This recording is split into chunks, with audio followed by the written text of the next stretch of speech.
السلام عليكم ورحمة الله وبركاته. ازيكم يا جماعة؟ عاملين ايه؟ يا رب تكونوا كويسين وانتوا بتشوفوا الفيديو ده. انا اسمي ملك السوري. قبل ما نبدأ الفيديو متنسوش عدد كبير من اللايكات وصلوا الفيديو ده 1000 مشترك بالحب، والكومنتات بقى الجميلة والكتيرة زيكم، الكتيرة والجميلة زيكم. ويلا بينا نبدأ الفيديو. اول حاجة اختار المكان المناسب للمذاكرة.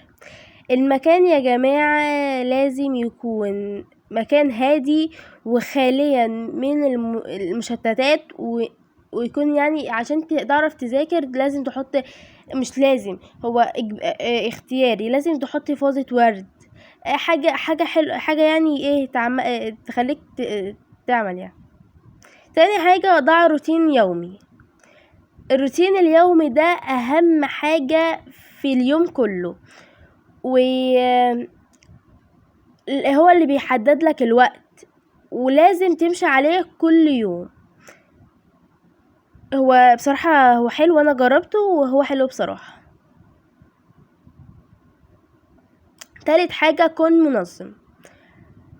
تنظيم وقتك ده وهو اهم حاجة يعني في الحياة كلها.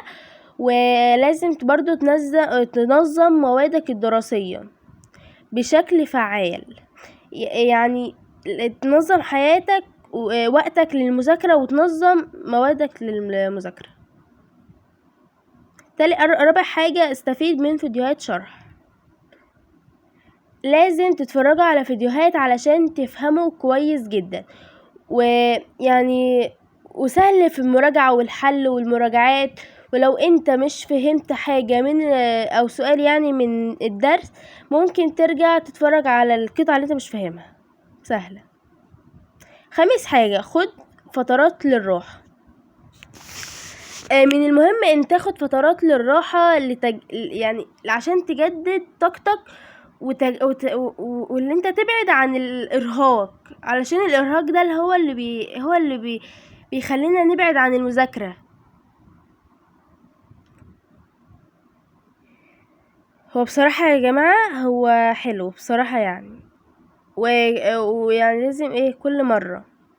لازم كل مرة تعمل روح.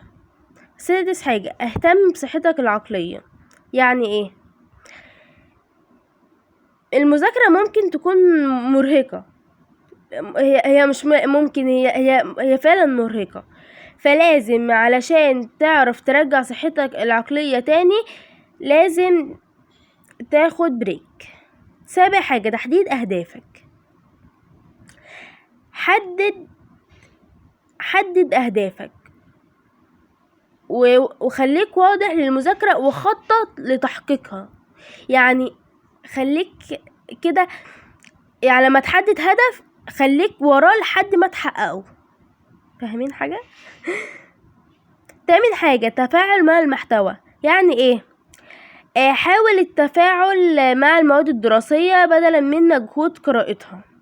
يعني انت لازم تتفاعل مع المذاكرة. تاسع حاجة النوم الجيد. النوم ده يا جماعة اهم حاجة في العالم كله، يعني في اليوم المذاكرة يعني المذاكرة اللي انت هتذاكرها هو مهم جدا، وهو فعلا بيخليك تركز. 10 حاجة واخر حاجة التغذية السليمة والصحية.